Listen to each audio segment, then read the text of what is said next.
ನವೆಂಬರ್ನ ಕ್ರಾಂತಿ ವಿಚಾರಗಳು ಇಷ್ಟು ದಿನಗಳ ಕಾಲ ಚರ್ಚೆ ಆಗ್ತಾ ಇತ್ತು.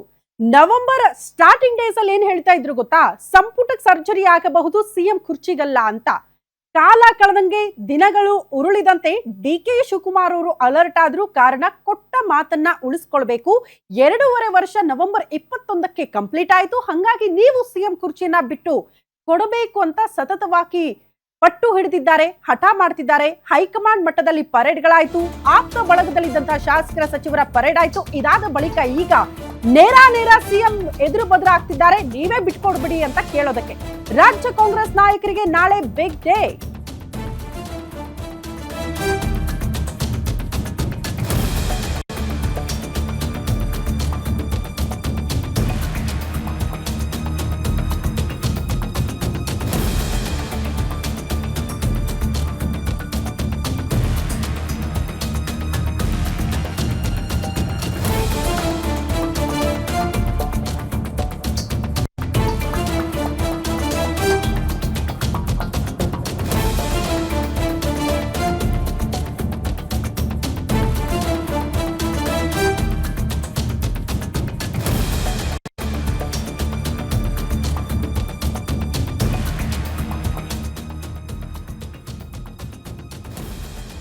ರಾಜ್ಯ ಕಾಂಗ್ರೆಸ್ ನಾಯಕರಿಗೆ ನಾಳೆ ಬಿಗ್ ಡೇ. ಕಾರಣ, ಹೈಕಮಾಂಡ್ ಮಟ್ಟದಲ್ಲಿ ಅಂತಿಮ ನಿರ್ಧಾರ ಹೊರಬೀಳೋ ಸಾಧ್ಯತೆ. ನಾಳೆ ದೆಹಲಿಯಲ್ಲಿ ಹೈ ವೋಲ್ಟೇಜ್ ಮೀಟಿಂಗ್ ಇದೆ. ಹಾಗಾಗಿ ದೊಡ್ಡ ಮಟ್ಟದ ಕುತೂಹಲ ಇದೆ, ಏನಾಗಬಹುದು ಅಂತ. ಸಿದ್ದರಾಮಯ್ಯ ಅವರನ್ನ ಮುಂದುವರಿಸ್ತಾರಾ ಅಥವಾ ಡಿ.ಕೆ. ಶಿವಕುಮಾರ್ ಅವರಿಗೆ ಪಟ್ಟ ಕಟ್ಟೋದಕ್ಕೆ ಸಿದ್ಧತೆಗಳಾಗುತ್ತಾ? ಕುರ್ಚಿ ಬಿಡ್ತಿಲ್ಲ ಅಂತ ಸಿದ್ದರಾಮಯ್ಯ ಹಠಕ್ಕೆ ಬಿದ್ದಿದ್ದಾರೆ. ಡಿ.ಕೆ. ಶಿವಕುಮಾರ್ ಏನ್ ಮಾಡಬಹುದು ಹೈಕಮಾಂಡ್ ಅಂತ. ಕುರ್ಚಿ ಫೈಟ್ಗೆ ನಾಳೆಯೇ ತೆರೆ ಬೀಳಬಹುದಾ ಅನ್ನುವಂತ ಪ್ರಶ್ನೆ ಇದೆ. ಬಟ್ ಅಷ್ಟು ಈಸಿ ಕಾಣಿಸ್ತಾ ಇಲ್ಲ ಸದ್ಯದ ಬೆಳವಣಿಗೆ ನೋಡಿದ್ರೆ. ಸಿದ್ದು ಡಿ.ಕೆ.ಶಿಗೆ ಸಿಗುತ್ತಾ ವೀಕೆಂಡ್ ಸರ್ಪ್ರೈಸ್?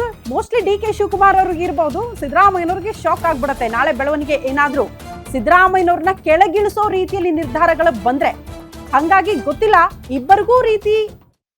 ಇಬ್ಬರಿಗೂ ಕೊಡೋ ರೀತಿಯಲ್ಲಿ ಸರ್ಪ್ರೈಸ್ಗಳು ಹೈಕಮಾಂಡ್ ನಿಂದಲೇ ಆಚೆ ಬರುತ್ತಾ ಅಥವಾ ಒಬ್ಬರಿಗೆ ಗುಡ್ ನ್ಯೂಸ್ ಆಗಿ ಮತ್ತೊಬ್ಬರಿಗೆ ಬ್ಯಾಡ್ ನ್ಯೂಸ್ ಆಗುತ್ತಾ? ಇದು ಸದ್ಯ ಇರುವಂತಹ ಕುತೂಹಲ.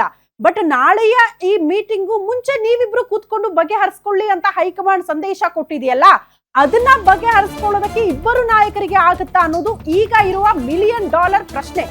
ನಾಳೆ ಸೋನಿಯಾ ಗಾಂಧಿ, ರಾಹುಲ್ ಗಾಂಧಿ ಅವರ ಸಮ್ಮುಖದಲ್ಲೇ ಸಭೆ ಆಗುತ್ತೆ. ಮಲ್ಲಿಕಾರ್ಜುನ ಖರ್ಗೆ ಅವರು ಕೂಡ ಇರ್ತಾರೆ. ಸುರ್ಜೇವಾಲಾ, ವೇಣುಗೋಪಾಲ್ ಜೊತೆ ಮಾತುಕತೆ ಆಗುತ್ತಂತೆ.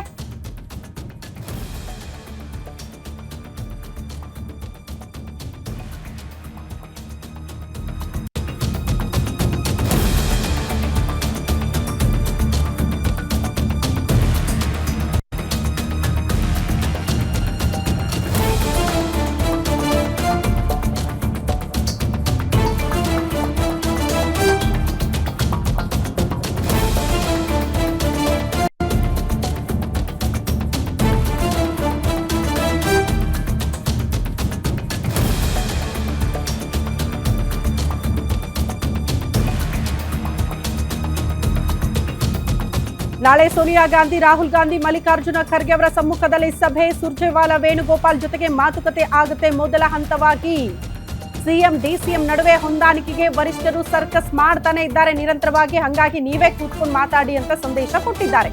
ಇವತ್ತಿನ ಬ್ರೇಕ್ಫಾಸ್ಟ್ ಮೀಟಿಂಗ್ ನಲ್ಲಿ ಫಲಿತಾಂಶದ ಬಳಿಕ ನಾಳೆ ನಡೆಯುವಂತಹ ಸಭೆಯಲ್ಲಿ ನಿರ್ಧಾರ ಕೈಗೊಳ್ಳಲಾಗುತ್ತೆ ಅನ್ನೋದ್ರ ಬಗ್ಗೆ ಡೀಟೇಲ್ ಸಿಗ್ತಾ ಇದೆ. ಯಾಕೆ ಇಷ್ಟು ಜನ ನಾಯಕರ ಮಧ್ಯದಲ್ಲೇ ಸಭೆ ಆಗುತ್ತೆ, ನಿರ್ಧಾರಗಳಾಗುತ್ತೆ ಅಂದ್ರೆ, ಕಾಂಗ್ರೆಸ್ ಅಧಿಕಾರಕ್ಕೆ ಬಂದಾಗ ಸಿಎಂ ಆಯ್ಕೆಯ ವಿಚಾರದಲ್ಲಿ ದೆಹಲಿಯಲ್ಲಿ ಈ ರೀತಿ ಮೀಟಿಂಗ್ಗಳಾದಾಗ ಅಷ್ಟು ಜನ ಇದ್ರು, ಇಷ್ಟು ಜನ ನಾಯಕರ ಸಮ್ಮುಖದಲ್ಲೇ ಒಪ್ಪಂದಗಳ ಆಗಿದೆ ಅಂತ ಹೇಳಲಾಗ್ತಾ ಇದೆ. ಹಾಗಾಗಿ ಸುರ್ಜೇವಾಲಾ, ವೇಣುಗೋಪಾಲ್, ಮಲ್ಲಿಕಾರ್ಜುನ ಖರ್ಗೆ, ಸೋನಿಯಾ ಗಾಂಧಿ, ರಾಹುಲ್ ಗಾಂಧಿ ಅವರು ಇರಲೇಬೇಕು ಈ ಸಭೆಯಲ್ಲಿ. ಯಾಕಂದ್ರೆ ಇವರುಗಳೇ ಸಾಕ್ಷಿ. ಒಪ್ಪಂದದ ಪ್ರಕಾರ ಬಿಟ್ಟುಕೊಡಿ ಅಂತ ಹೇಳೋದಕ್ಕೂ ಅಥವಾ ಸಿದ್ದರಾಮಯ್ಯನವ್ರು ಕೇಳ್ತಿದ್ದಾರೆ ಇನ್ನೊಂದ್ ಸ್ವಲ್ಪ ದಿನ ಅವಕಾಶ ಮಾಡಿಕೊಡಿ ಅಂತ ಡಿ.ಕೆ. ಶಿವಕುಮಾರ್ ಅವ್ರನ್ನ ಕನ್ವಿನ್ಸ್ ಮಾಡಬೇಕು ಅಂದ್ರೂ ಕೂಡ ಅಷ್ಟು ಜನ ನಾಯಕರು ಇರಲೇಬೇಕು. ಹಾಗಾಗಿ ನಾಳೆಯ ಸಭೆ ಕೂಡ ಬಹಳ ಮಹತ್ವ ಪಡೆದುಕೊಳ್ತಾ ಇದೆ. ಬಟ್ ಅದಕ್ಕೂ ಮುನ್ನ ಇವತ್ತು ಇಬ್ಬರು ನಾಯಕರ ಸಮಾಗಮ ಇದೆಯಲ್ಲ, ಮುಖಾಮುಖಿ ಇದೆಯಲ್ಲ, ಬ್ರೇಕ್ಫಾಸ್ಟ್ ಮಾಡ್ತಾ ಸಿಎಂ ಕುರ್ಚಿ ವಿಚಾರಕ್ಕೆ ಸಂಬಂಧಪಟ್ಟಂತೆ ಚರ್ಚೆಗಳಾಗುತ್ತಲ್ಲ, ಅದು ವೆರಿ ಇಂಟ್ರೆಸ್ಟಿಂಗ್. ಹೆಂಗ್ ಕೇಳ್ತಾರೆ ಡಿ.ಕೆ. ಶಿವಕುಮಾರ್ ಅವರು ಅಂತ.